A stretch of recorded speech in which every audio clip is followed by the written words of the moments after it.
Welcome to Penrose Learning, where we make understanding easy. In this video, I will explain how to make a delicious Lotus Biscoff cheesecake. First, let's prepare the crust.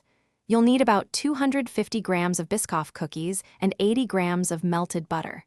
Crush the cookies finely, then combine them with the melted butter. Press this mixture firmly into the bottom of a 9-inch springform pan. Chill it in the refrigerator while you prepare the filling.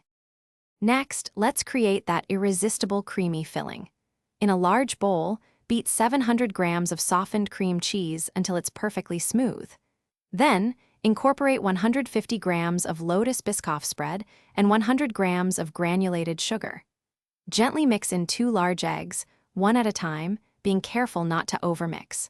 Pour this luscious filling evenly over your chilled Biscoff crust. Now it's time to bake your cheesecake to perfection. Preheat your oven to 160 degrees Celsius or 325 degrees Fahrenheit.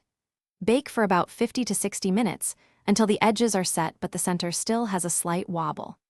Let it cool completely at room temperature for about 1 hour, then refrigerate for at least 4 hours, or ideally, overnight, to ensure it sets beautifully. Finally, for the ultimate touch, gently warm about 100 grams of Biscoff spread until it's pourable. Drizzle this delicious topping generously over your perfectly chilled cheesecake. You can also garnish with a few extra Biscoff cookie crumbs or whole cookies for an elegant presentation. Remember to check the description for the link to Little Tree's Black Ice and other great deals. Slice, serve, and enjoy your incredible homemade Biscoff cheesecake.